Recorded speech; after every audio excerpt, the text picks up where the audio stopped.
This is the Scenario Radio Show. Real talk with a playlist. That's Drake, Hotline Bling. All tech savvy songs today. Some a little more tech savvy than others. Let's be honest. Yeah, that was that's pretty basic. Has the sound like the Mario in the background, but that's how we came up. That's what we came up on.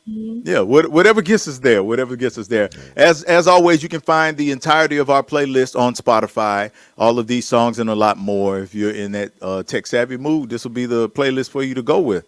But that's enough about that right now. We have, again, Jurnell Cockhren from Civic Hacker, and we are going to have him show us about 5 fast facts. So today's 5 fast facts obviously would fall into the tech area because that's what we're talking about. Gotta keep it gangster. keeping it real for these tech streets, son.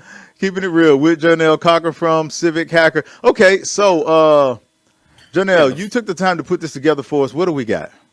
All right, the first fast fact is that, something that everybody's been hearing about, a lot of buzz, is the Metaverse. The Metaverse is just another website. It just happens to be a website where you can use hardware, VR hardware.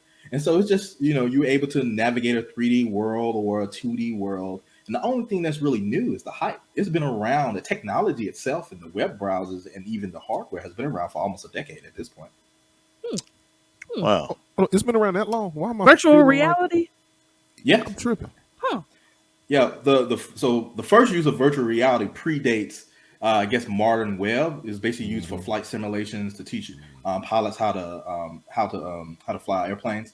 And then after that, you have bioengineering, where it's like, hey, you can help people rehabilitate, by using VR.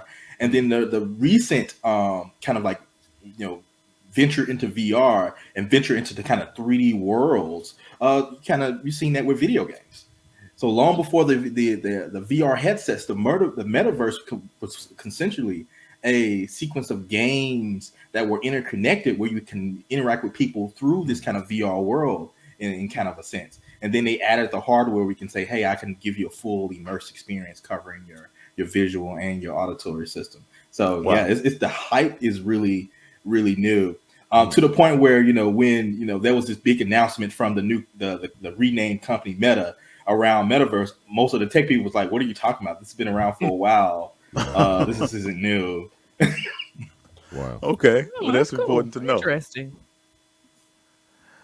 All right. Fact number 2. So another big fad we have now is this kind of talk about NFTs, or these what they're called non-fungible tokens. And so I'm going to break it down real simple for you. A non-fungible token is simply a signature that's difficult to forge, but easy to verify. And the reason why they are, difficult to forge is because you're having computers to generate these signatures opposed to a human writing by hand. A good example of usefulness of NFTs, or these non-fungible tokens, are obviously collectibles. That's kind of what everybody's seeing today. But other uses come anytime when you think you need a signature. We're talking about things like paychecks, contract signing, voting, graduation certificates. Anytime when there's a signature involved that where you need to like verify authenticity, then a non-fungible token could kind of help with that. The part that makes it easy to verify is the idea that you're going to have this copy of this token or the signature on the blockchain, which is shared across multiple machines, and those machines, assuming everybody has access to them, can easily verify those signatures. Yeah, that's it. Huh. All right. Okay. That helps. All right. Fact number 3. Because it helps.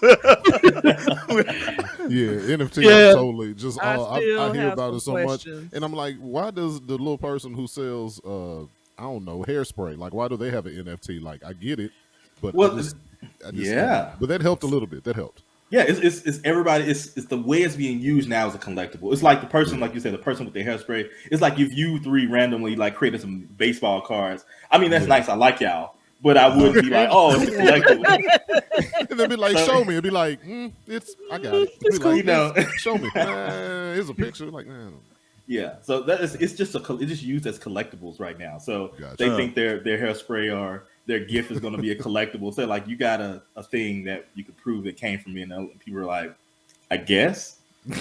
Yeah. Okay, so really, because you understand it more than you thought you did. I guess, yeah. Yeah. All right. Fact number three.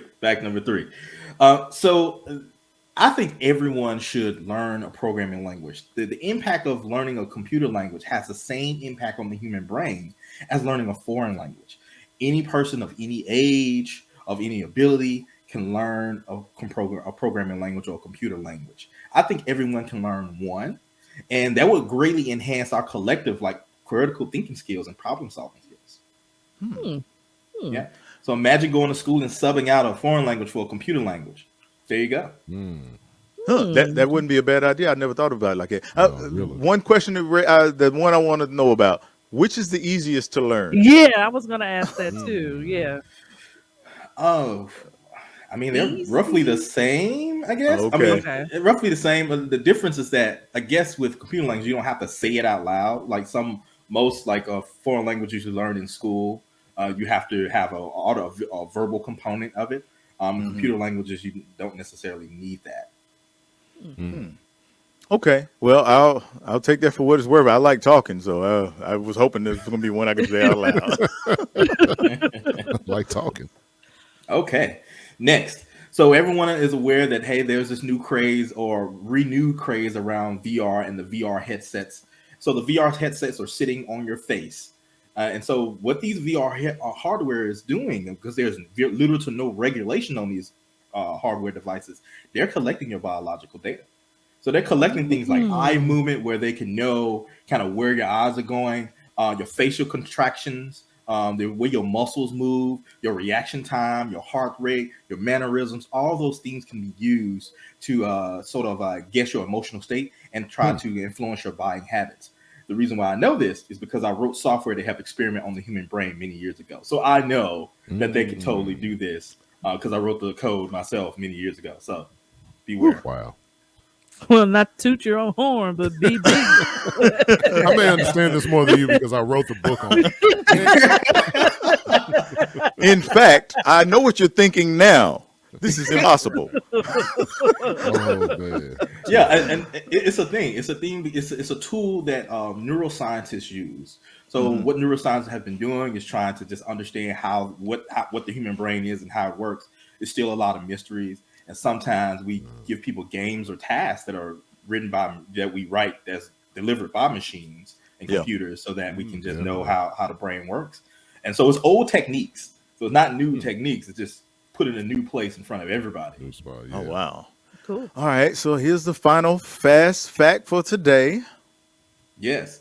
So the cloud is just someone else's computer. Everyone else's computer in the future, right? So we currently have these big players in the game, Google, IBM, Amazon, that have these large data centers hidden out in various places in the world. And when you have your websites up, they're inside those computers that they own. The future beyond the cloud is saying, hey, we want everybody's device that is internet connected to also be a part of the cloud. So at some point, you will be hosting other portions of other people's websites on your phone just because it's on. So imagine Wikipedia being shared by everybody because you have a copy of it on your phone. Man. We know this because that's exactly how the blockchain and distributed ledgers work. Everyone gets a portion or a copy of it. And so we already have tools that's basically rebuilding parts of the web to be shared through people's devices. Wow. I don't know how I feel about that. Me neither. Me either. Me neither. And it's funny because, like, when everything is up and running and it's a full go, I'm gonna be sitting back like, that's what he was talking about. Now I get it, and I don't like it. All right. Well, as always, you've given us a lot to work with there. Yeah, man. I appreciate it, Jurnell. If you all have any further questions, then now you got a great place to start. Jurnell, as always, man, thank you for sharing all of this. How can people find out more about the things that you guys are doing at Civic Hacker? Yeah, go to civichacker.com and go to the blog at civichacker.com/blog. All right. Very cool. There it is. 5 fast facts.